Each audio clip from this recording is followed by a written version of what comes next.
na Kvatriću u Zagrebu. Danas upoznajemo Juana Agustina Lopeza, Argentinca koji je došao u Hrvatsku zbog ljubavi. Ja se jako veselim zato što ću ga ja danas prvi put upoznati, a on će nam ispričati svoju priču, a može ju i odsvirati i otpjevati. Evo reći vam Juan sam zašto. Bog.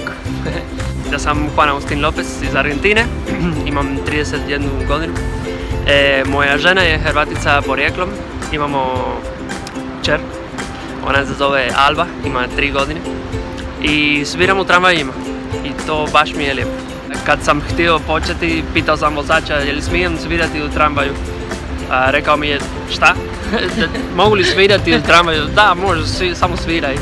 I tako je počelo. I onda ovo bude dobra prilika da pozivam ljude. Ako hoćete svirati, samo pitajte vozača i sviraj. Odlično. Mi ćemo sad pokušati otići u jedan tramvaj i malo zasvirati, možda da čujemo kako je to. Može, ako smijem. Iz prve ruke, smijemo, nadamo se. Dobro.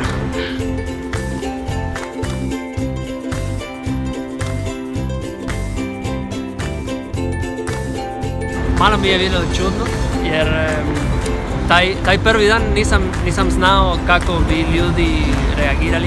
I kad sam počeo svirati,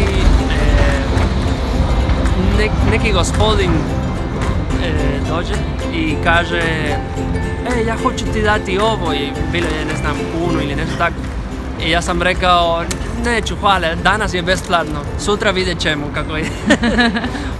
Mislim da ljudima se sviđa što radim, općenito, ali ponekad netko mi kaže nije vrijeme za glazbu ili nešto tako, sve u redu, odmah prestanem, tako se kaže? Odmah prestanem.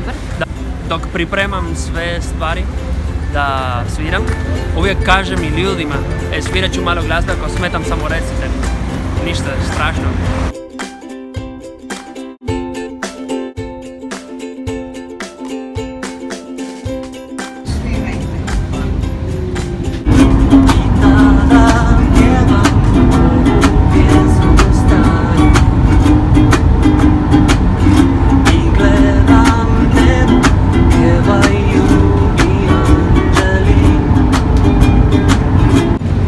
Zapravo često ljudi pjevaju sa mnom i to baš mi je lijepo i drago kad ljudi se angažiraju, tako se kaže? Se angažiraju na show.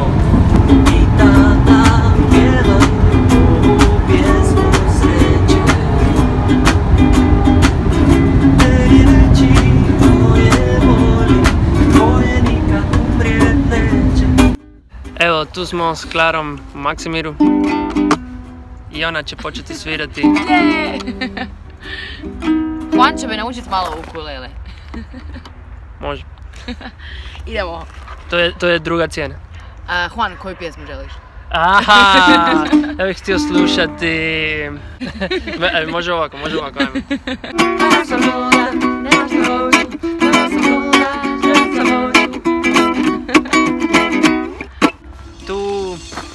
Ljudi su iskreni i to baš nam se sviđa, baš su iskreni, uvijek kažu istinu. Vidio sam iz prve ruke kako glazba može uljepšavati dan nekome. I ja uvijek kažem da glazba ne može zaustaviti metak, ali možda može spriječiti da taj metak bude ispaljen.